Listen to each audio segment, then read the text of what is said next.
এই বাইরেটাই হচ্ছে এই হোটেলের পার্কিং। নিউ দীঘাতে সমুদ্রের একদম মানে সবচেয়ে কাছে এখানে দাঁড়িয়েও কিন্তু দিব্যি সমুদ্র দেখা যায়। আইডিয়াটা পেয়ে যাবে যে কোন হোটেলগুলো আপনারা দেখবেন সি ভিউ রুম নেওয়ার জন্য।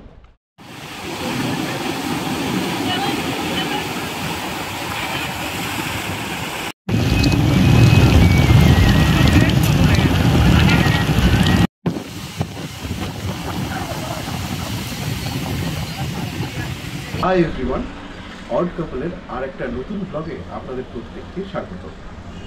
আমরা এখন আছি নিউ দীঘাতে, আর এই নিউ দীঘাতে ঠিক কোন কোন হোটেল আপনি একদম সি বিচের কাছে পাবেন সেই ঠিকানাটাই আপনাদের দেব এই ব্লগে। নিউ দীঘাতে সমুদ্রের একদম মানে সবচেয়ে কাছে একদম যে সি বিচটা, সেখানে এসে লাস্ট হোটেলটা কিন্তু হচ্ছে রানীকুঠি। এখান থেকে এদের অনেকগুলো রুম থেকেই খুব সহজে সি বিচ দেখা যায়। নিউ দীঘার এই যে সোজা রাস্তাটা ঢুকে এলো, এখান থেকে যদি বাঁ দিকে আপনি ঢুকে যান, এই বাঁ দিকে ঢুকে পরপর বেশ কয়েকটা হোটেল রয়েছে।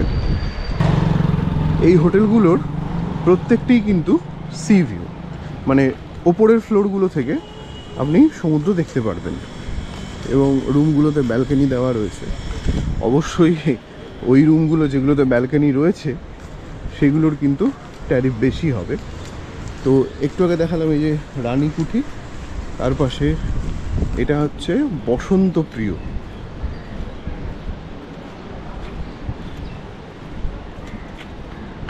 যে নামগুলো আমি দেখাচ্ছি এবং বলছি সেই হোটেলগুলো গুগলে আপনারা সার্চ করে নেবেন, তার কন্ট্যাক্ট ডিটেলস অবশ্যই আপনারা পেয়ে যাবেন।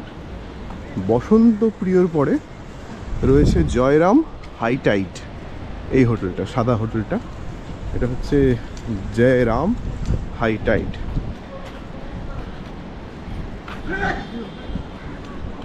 মানে প্রত্যেকটা রাস্তারই এই যে গলিগুলো ঢুকে এসেছে, তার শেষ হোটেলগুলো সবসময় হচ্ছে এই সি ভিউ, এদিকটা সমুদ্র সৈকত।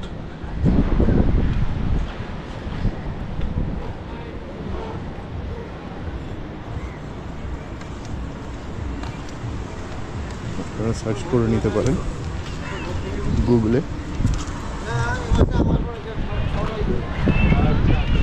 আর জয়রাম হাই টাইডের পাশেই হচ্ছে হোটেল মেহেক অ্যান্ড রেস্টুরেন্ট।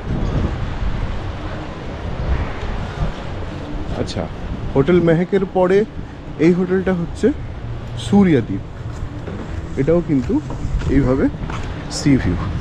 এইখানেই মোটামুটি আপাতত শেষ না, এইখানে একটা আন্ডার কনস্ট্রাকশন হোটেল রয়েছে, তার পাশে আবার রয়েছে, পাশের হোটেলটা হচ্ছে সি ভিউ। হোটেলটার নামই hotel sea view, sorry hotel royal sea view. তো রয়্যাল সি ভিউ আপনারা নিউ দীঘার রয়্যাল সি ভিউ এভাবে গুগলে সার্চ করলে তার কন্ট্যাক্ট ডিটেলস আপনারা পেয়ে যাবেন। প্লাস আপনাদেরও একটা ধারণা থাকলো, যদি আপনারা মেক মাই ট্রিপ থেকে বা গোয়াই বিবো থেকে বুক করেন, সেখানেও কিন্তু আপনারা মানে আইডিয়াটা পেয়ে যাবেন যে কোন হোটেলগুলো আপনারা দেখবেন সি ভিউ রুম নেওয়ার জন্য। এই হোটেলটার নাম পিকুজ ইন। এই হোটেলের ট্যারিফ, কী ধরনের রুম, সেই সব ডিটেলস পেয়ে যাবেন এই ব্লগে। এই হোটেলটা নিউ দীঘার যে মেইন রাস্তা, মানে যে রাস্তা ধরে আপনি আসছেন সেই রাস্তা ধরে এসে ঠিক সমুদ্রের দিকে দুটো হোটেল বাদ দিয়ে 3 নম্বর হোটেলটা হচ্ছে পিকুজ ইন। এই যে মেইন রাস্তা এখান দিয়ে এসেছে, এই সমুদ্রের দিকে যাচ্ছে, আর এইখানে হচ্ছে হোটেলটা। এই বাইরেটাই হচ্ছে এই হোটেলের পার্কিং। এখানে পরপর পরপর পার্কিং আছে। ধরে নিন অনেকগুলো গাড়ি এলো, অনেকজন গেস্ট চলে এসেছে, এখানে মানে জায়গা নেই, অলরেডি পার্কিং ফুল। তার জন্য এই যে সামনে দেখছেন পুরোটাই কিন্তু এই নিউ দীঘার পেড পার্কিং, আপনারা চাইলে সেখানেও গাড়ি রাখতে পারেন। যেহেতু আমরা এই হোটেলের টপ ফ্লোরে রয়েছি, আর এই টপ ফ্লোরে খুব সুন্দর একটা গার্ডেন এরিয়া করা আছে। এই গার্ডেন এরিয়াটা খুব সহজে অ্যাক্সেস করতে পারবে তারা যারা টপ ফ্লোরে থাকবে। এই যে এখান দিয়ে হচ্ছে গেট, ঠিক লিফটের পাশ দিয়েই এই ঢুকে এসে এই হচ্ছে এরিয়াটা। এখানে দাঁড়িয়েও কিন্তু দিব্যি সমুদ্র দেখা যায়।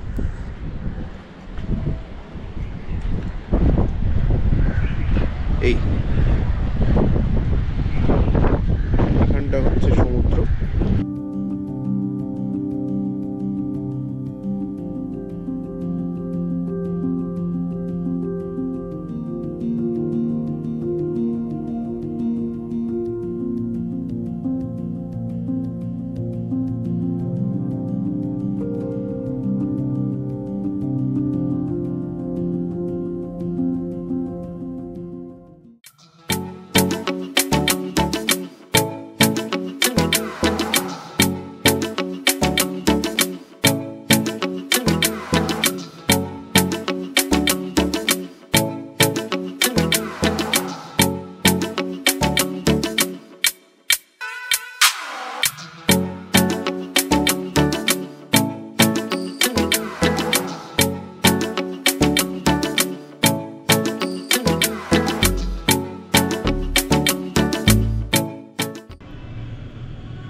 তো হোটেল পিকুজিনে এই হচ্ছে আমাদের রুম, 501 রুম নাম্বার।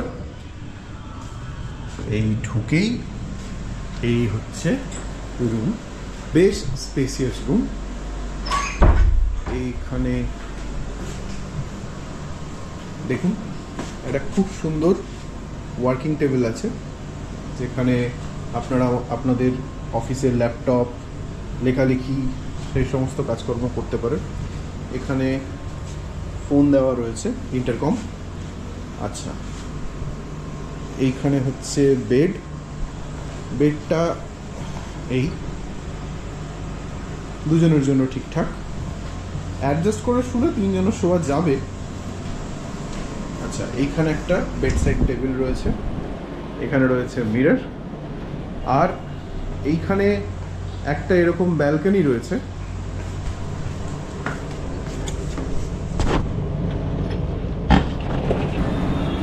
যদিও এই ব্যালকনিটা খুব একটা কোনো কাজের না, কারণ এর কোনো ভিউ নেই। আর সব থেকে বড়ো ব্যাপার, ওই যে উইন্ডো এসিটা ভেতরে, এই রুমে উইন্ডো এসি রয়েছে, তার আউট কনসোলটা এখানে রয়েছে, মানে গরম হাওয়াটা কিন্তু পুরোপুরি এখানে মানে বেরোয় আর, ফলে এখানে আপনি বেশিক্ষণ দাঁড়াতে পারবেন না গরমের দিনে। আচ্ছা, এদিকে রয়েছে টিভি, যেটা অ্যাজ ইউজুয়াল আমরা যেখানেই যাই সেখানেই বন্ধই থাকে, এখানেও বন্ধই ছিল। আর এই হচ্ছে টেবিল। আচ্ছা, এখানে একটা মিনি ফ্রিজ দেওয়া রয়েছে, এটাও আমাদের কোনো কাজের না। যারা বিশেষ জিনিসপত্র পান করেন তারা এটা ব্যবহার করবেন। আচ্ছা, এখানে চাই সামগ্রী ছিল, সকালবেলা আমাদের চা খাওয়া হয়ে গেছে।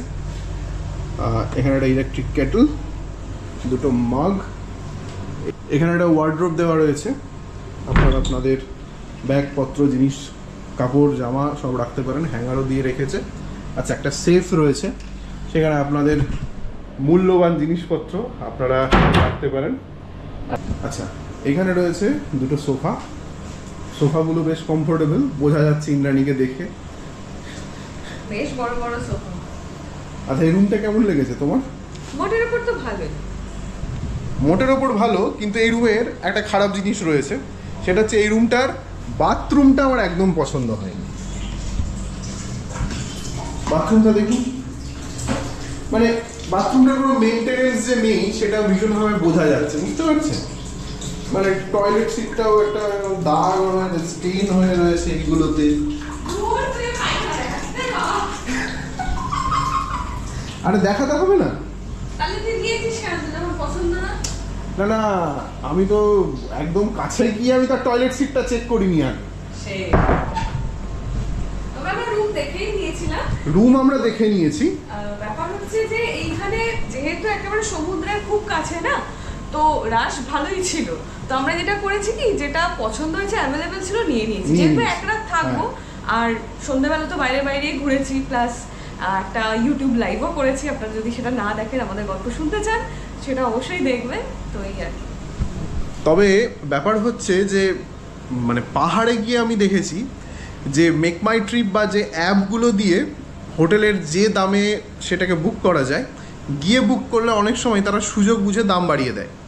কিন্তু এখানে দেখলাম উল্টো, এখানে অনলাইনে যে আপনার প্রাইস পড়বে সেই প্রাইসটা থেকে কিন্তু এখানে এসে বুক করলে আপনারা কিন্তু তার থেকে আপনাদের কম টাকা পড়বে।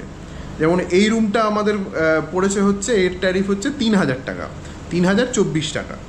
তবে এই প্রসঙ্গে আমি একটা কথা বলি, সেটা হচ্ছে এই ধরনের যে কোনো টুরিস্ট স্পটে হোটেলের ফেয়ার কিন্তু সিজনে অনুযায়ী আপ ডাউন করে, সেটা তো করবে। সুতরাং আপনাদের যদি এটা মনে হয় যে আরে ওই ইন্দ্রাণী শুভেন্দু বলেছিল 3000, আমার থেকে কেন 3.5 নিল, সেইটা দায়িত্ব আমাদের না। অবশ্যই এটা হোটেল কর্তৃপক্ষ যখন যেরকম সিজনে তাদের যত বেশি রাশ দেখেছি তত বেশি দাম, ওরা তো অনলাইনে ওটা চেঞ্জ করতে থাকে। হ্যাঁ, তো এটা হতেই পারে। হ্যাঁ, সেটা ওটা তো চেঞ্জ হতে পারে, কিন্তু বিষয় হচ্ছে যে এইটা হচ্ছে মানে 3024 টাকা। আর একটা 2200 টাকার রুম ছিল অনলাইন, যেটা 2200 টাকা, কিন্তু জিএসটি ফিএসটি নিয়ে সেটা 2700 টাকা পড়ছিল অনলাইন। এখানে এসে করলে সেটা একদম 2200 টাকা। সেই রুমটা আপনাদের দেখাতে পারছি না, তবে ওটা একটা স্ট্যান্ডার্ড রুম, এই ধরনের কোনো ব্যালকনি ওটাতে পাবেন না। একটা জাস্ট বেড ছিল, একটা আপনার একটা টেবিল ছিল, আর একটা সোফা পাশে ছিল, এরকম একটা রুম। সেটাও খারাপ না নেহাত, মানে এই কাছাকাছি থাকার জন্য নিউ দীঘাতে ঠিকঠাক হোটেল এটা। তো এই ছিল হোটেলের ট্যুর, আশা করি আপনাদের ভালো লাগলো। এবং আমরা যেখানেই যাই বেড়াতে, আপনারা জানেন যে এটা আমাদের একটা এক্সক্লুসিভ, আমরা একটা ভ্লগ রাখি যে হোটেলের যে স্টেতে আমরা থাকি তার ফুল ডিটেলস আমরা সবসময় দিয়ে দিই। সেটা আমরা কাশ্মীরেও করেছি, সেটা আমরা কুমায়ুনেও করেছি, সেটা আমরা দার্জিলিংয়েও করেছি, সেটা এখানেও করলাম এর আগে। আচ্ছা, তবে এগুলো কোনো স্পন্সরশিপ নয়, না একেবারেই আমাদের এখানে টাকা পয়সার সম্পর্ক কেউ দেয় না আমাদেরকে। হ্যাঁ, আমরা থেকে আমাদের যা এক্সপিরিয়েন্স সেটাই আমরা জাস্ট শেয়ার করি। তো এই ভিডিওটা ভালো লাগলে অবশ্যই আমাদের চ্যানেল সাবস্ক্রাইব করবেন, আর এই ভিডিওটাকে লাইক করবেন, শেয়ার করবেন, আর কমেন্ট করতে ভুলবেন না। টাটা।